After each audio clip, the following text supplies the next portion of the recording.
बैठ जाइए, पीछे भी बैठ सकते हैं स्वामी जी।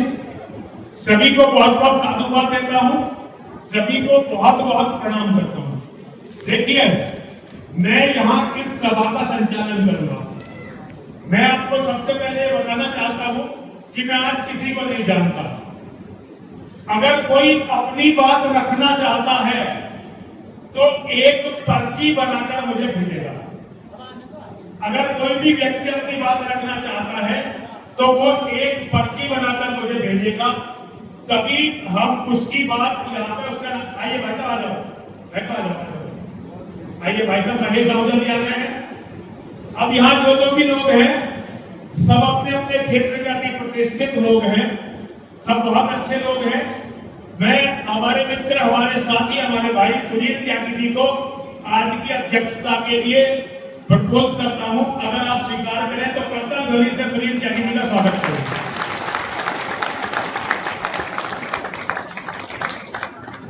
आज बेटा आ जाओ। देखो, आज का जो विषय है आप सभी को पता है।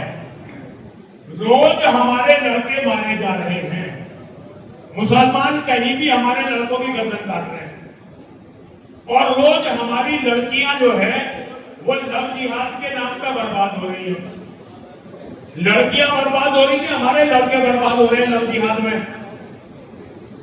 और हम केवल चिल्ला रहे हैं कि पुलिस ने कार्रवाई नहीं की, प्रशासन ने कार्रवाई नहीं की। इसके अलावा हम कुछ भी नहीं कर रहे हैं। अब ऐसे बात ना हो, पहले जरा ना।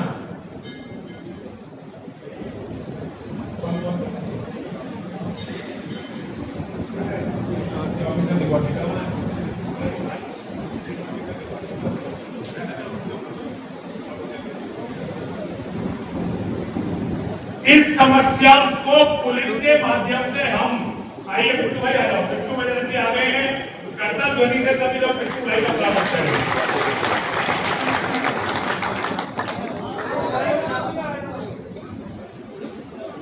पिट्टू भाई इधर आ जाओ।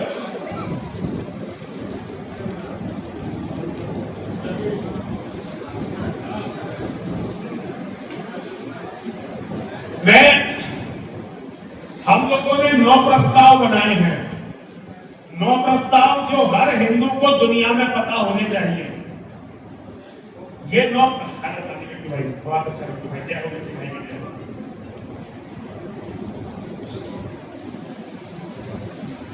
यहाँ सभी संगठनों के लोग हैं, बहुत सभी लोग अपनी अपनी जगह बहुत अच्छा कर रहे हैं।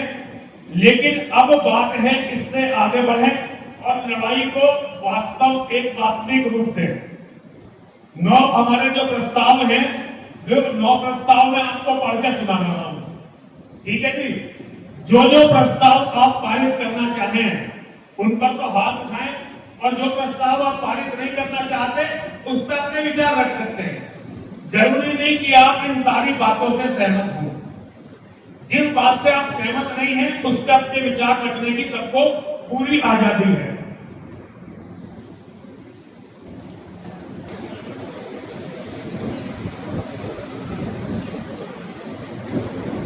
जो प्रस्ताव है, ये जो हमारी आज की पंचायत है, इसका सबसे पहला प्रस्ताव ये है कि मोहम्मद के समय से आज तक जितने भी निर्दोष हिंदू और गैर मुस्लिमों का नरसंहार हुआ है, ये कुरान के आदेश पर इस्लाम के अनुसार हुआ है। ये जितना भी नरसंहार हुआ है तो ये कुरान के आदेश पर हुआ है और इस्लाम के अनुसार हुआ है। तो ये पंचायत मोहम्मद, कुरान और इस्लाम को सनातन धर्म और मानवता का सबसे बड़ा शत्रु घोषित करती है। जो लोग इस प्रस्ताव का समर्थन करते हैं वो लोग हाथ उठा दें। जो लोग इस प्रस्ताव का विरोध करते हैं वो लोग हाथ उठा दें। कोई बात नहीं, जो इसका विरोध करे भैया अपनी बात रखना। हम पूरा लोकतांत्रिक व्यवस्था है हमारी, हम पूरी आपकी बात सुनेंगे। अब इस पंचायत का दूसरा प्रस्ताव यह है कि संपूर्ण विश्व में जो भी व्यक्ति मोहम्मद, कुरान और इस्लाम को अपना दुश्मन नहीं मानता, पूरी दुनिया में जो भी व्यक्ति मोहम्मद, कुरान और इस्लाम को अपना दुश्मन नहीं मानता और मुसलमानों से मित्रता रखता है, वो कभी भी सनातन धर्म के मानने वालों का हितैषी नहीं हो सकता। ऐसा व्यक्ति जो मोहम्मद, कुरान और इस्लाम को अपना शत्रु नहीं मानता, जो इन्हें अपना दुश्मन नहीं मानता, ये पंचायत उसे हिंदू समाज का दुश्मन घोषित करती है। जो भी लोग इसके समर्थन में हो वो एक बार हाथ उठा दे, और जो विरोध में है वो हाथ उठा दे जो इसके विरोध में है। तो भैया तीसरा इसका प्रस्ताव जो है वो ये है, दासना हिंदू पंचायत ने तीसरा प्रस्ताव यह रखा है कि जो भी हिंदू अपने बेटों या अन्य परिजनों की इस्लाम के जिहादियों की हत्या करने पर बदला लेने की जगह सरकार से मुआवजा या नौकरी मांगने लगता है, सारा संपूर्ण हिंदू समाज ऐसे लोगों का बहिष्कार करे। होता क्या है कि मुसलमान हमारे लोगों की हत्या करते हैं और हम उसके बदले सरकार से मुआवजा और नौकरी मांगने लगते हैं। ठीक है जी, ये इतनी गंदी प्रवृत्ति है कि ये हिंदुओं के सिवा किसी में नहीं है। सब अपने लोगों का बदला लेने का प्रयास करते हैं, लेकिन हिंदू अपने बच्चों का बदला लेने का प्रयास नहीं करते, उनकी लाश को बेचने का प्रयास करते हैं। ऐसे लोगों का ये पंचायत बहिष्कार करती है। जो हिंदू परिवार अपने बेटों या परिजनों को न्याय दिलवाने के लिए, मतलब कि उनका बदला लेने के लिए संघर्ष करेगा, लड़ाई करेगा, हिंदू समाज तन मन धन से उनका साथ देगा। ये हमारा प्रस्ताव है। अभी अगर कोई ठोस हम किसी निर्णय पर पहुंचे तो कोशिश करेंगे कि हम एक ऐसी कमेटी बना दें जो उन लोगों की सहायता करे जो अपने बेटों की हत्या करने वालों की हत्या कर देते हैं।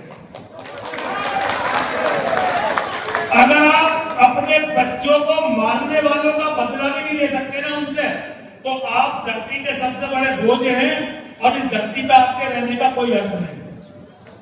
ठीक है जी। चौथा प्रस्ताव जो ये पंचायत पारित करती है वो ये है कि मुसलमानों का हर तरह से सामाजिक आर्थिक बहिष्कार करना एक हिंदू का धार्मिक कर्तव्य है। जो हिंदू मुसलमानों का पूर्ण बहिष्कार नहीं करता वह हिंदू अपने परिवार, अपनी संतान सहित अपने कुल वंश और धर्म का गद्दार है। आज मुसलमान चाहे किसी भी रूप में हो वो जिहाद कर रहा है, अर्थात हर तरह से गैर मुस्लिमों को खत्म करने का सुनियोजित प्रयास कर रहा है।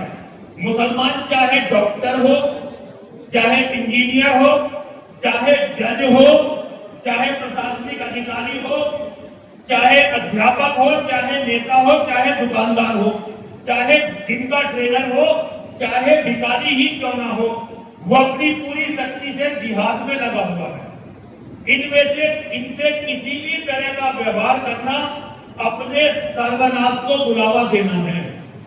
यह पंचायत ऐसा करने वाले प्रत्येक व्यक्ति को गद्दार घोषित करती है। जो इससे इस प्रस्ताव को मानते हैं वो अपने हाथ खड़े करते हैं।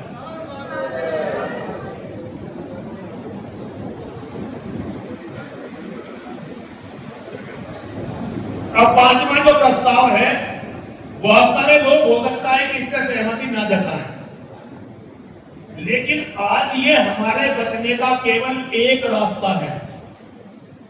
भाई बहुत ध्यान से सुनना, ये पांचवा सबसे, बहुत सारे लोग हो सकता है यहां सहमत ना हो, लेकिन फिर भी मेरा आप सभी से कहना है, बहुत ध्यान से इस प्रस्ताव को सुनिए। दासना हिंदू पंचायत ने 9वां प्रस्ताव यह रखा है कि 1947 में धर्म के आधार पर यह बंटवारा हुआ था, देश का बंटवारा, जिसमें मुसलमानों को दो देश मिले, पाकिस्तान और बांग्लादेश।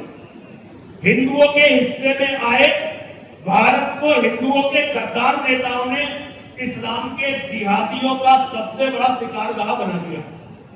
यहाँ ये जिहादी हमारे बच्चों की, हमारी बेटियों का शिकार ही तो कर रहे हैं।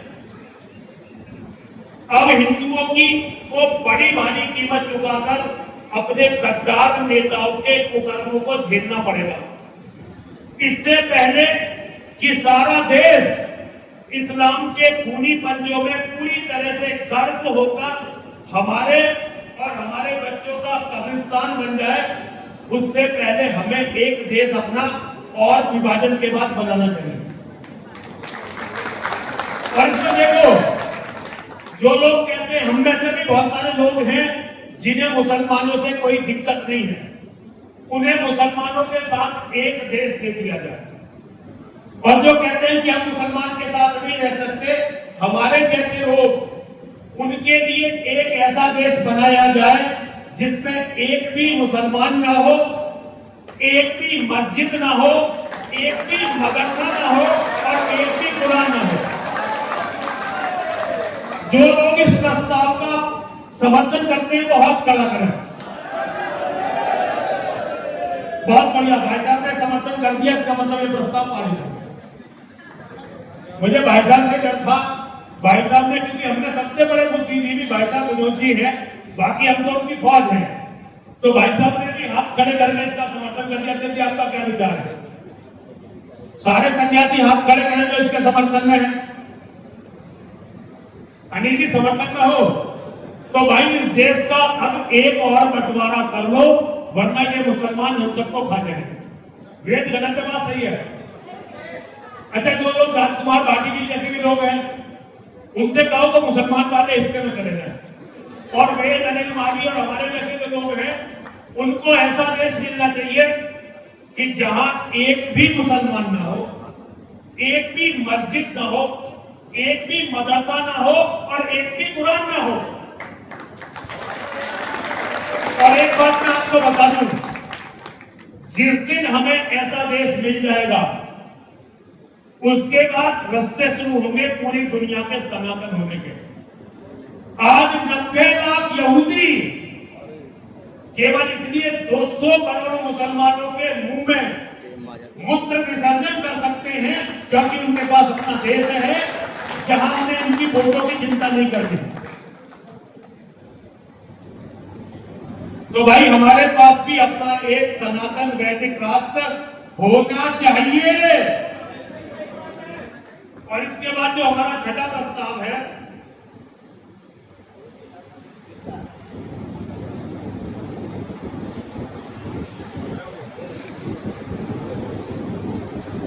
छठा प्रस्ताव यह है कि जब तक ये कार्य ना हो, जब तक विभाजन ना हो, तब तक हिंदुओं को अपनी बस्तियां मुसलमानों से अलग बनानी चाहिए और अपनी बस्तियों में किसी भी कीमत पर मुसलमानों को घुसने नहीं देना चाहिए।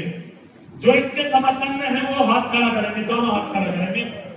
जो इसके विरोध में है अब वो हाथ खड़ा करेंगे।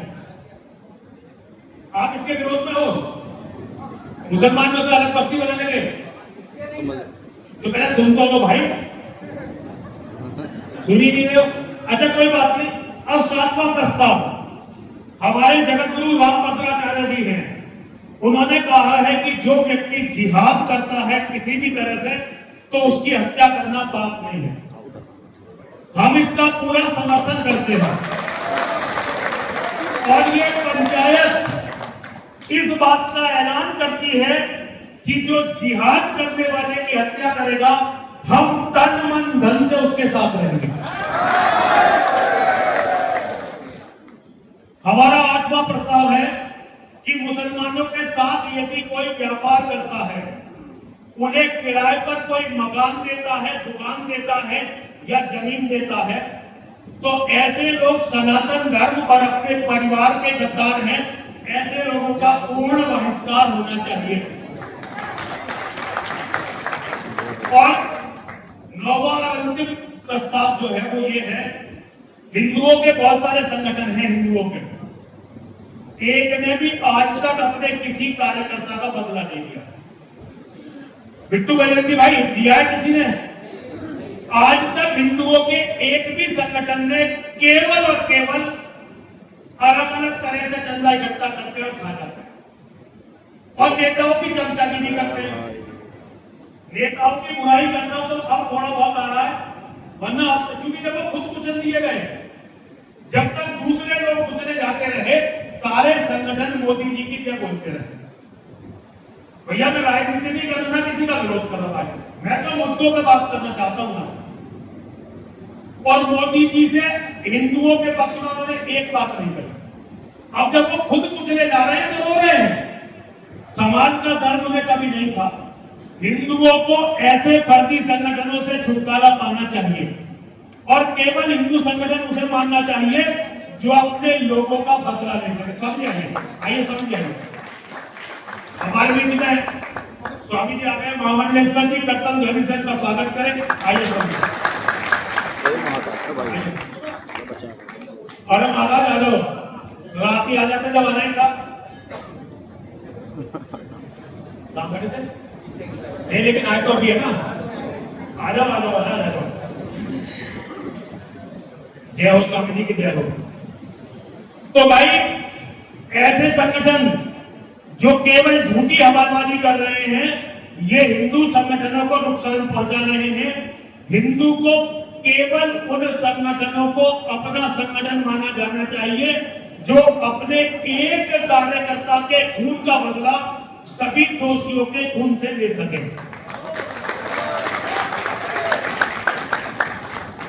और जो संगठन ऐसा नहीं करते, उन्हें किसी भी परिस्थिति में हिंदुओं को अपना संगठन नहीं मानना चाहिए। हमारे इस पंचायत के 9 प्रस्ताव हैं। बहुत सारे लोग सबने ये कर्तन ध्वनि से पारित किए हैं। अब मैं जो भी लोग अपना विचार रखना चाहते हैं, उन सभी का बहुत बहुत स्वागत है। मैं सबसे पहले हमारे मार्गदर्शक मेरे बड़े भाई विनोद संगोदे जी से अनुरोध करूंगा कि वो अपने विचार पंचायत में रखें।